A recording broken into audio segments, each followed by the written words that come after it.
X factor change కోసం. So ఇంకా unleash కాలా, ఈ మ్యాచ్ అన్లీష్ అవుతాడని ఎక్స్పెక్ట్ చేద్దాం మనం. సో చూసుకుంటే ఈ రెండింటిని ఓకే, ఈ రెండింటి కంపేర్ చేసుకుని మనకి ప్రిడిక్షన్ మీటర్ ఎవరికి ఇస్తాను నేను అంటే కేకేఆర్కి వచ్చేసి నేను 70% అయితే ఇచ్చేస్తున్నా ప్రిడిక్షన్ మీటర్. మన ఎల్ఎస్జికి వచ్చి 30% ఇస్తున్నా. ఎందుకో చెప్తా. కేకేఆర్, ఈడెన్ గార్డెన్స్ వాళ్ళకి ఎలా ఆడుకోవాలో తెలుసు. వాళ్ళు ఈ టీంని బట్టి వాళ్ళకి ఏ పిచ్ చేసుకోవాలి ఏంటి అని అన్ని క్లారిటీగా తెలుసు. సో ఖచ్చితంగా కేకేఆర్ అండ్ అందరూ పైన అంటే మిడిల్ ఆర్డర్ మొత్తం ఫామ్ లో ఉంది. ఇటైపు వచ్చేసి రిషబ్ పంత్ అనేది కన్సర్న్ ఉంది. డేవిడ్ మిల్లర్ నుంచి ఇంకా ప్రాపర్ ఫినిషింగ్ అయితే ఇంకా పడలేదు. అండ్ ఇంకా ఎల్ఎస్జికి ఆకాశ్దీప్ ఇంకా రస్టీగా ఉన్నాడు. లాస్ట్ మ్యాచ్ రన్స్ ఇచ్చాడు, బట్ బాగానే వేసాడు, బట్ రస్టీగా ఉన్నాడు. ఇవన్నీ వీళ్ళు ఖచ్చితంగా ఎక్స్ప్లోర్ చేసేస్తారు. అండ్ కొంచెం ఎక్స్పీరియన్స్ వైజ్ చూసుకున్న కేకేఆర్ సైడ్ ఎక్కువ ఉంది.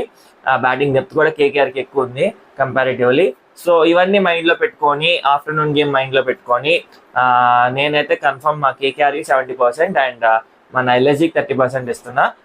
సో మీరేమనుకుంటున్నారు? మీ ప్లేయింగ్ 12s అండ్ ప్రెడిక్షన్స్ ఏంటి?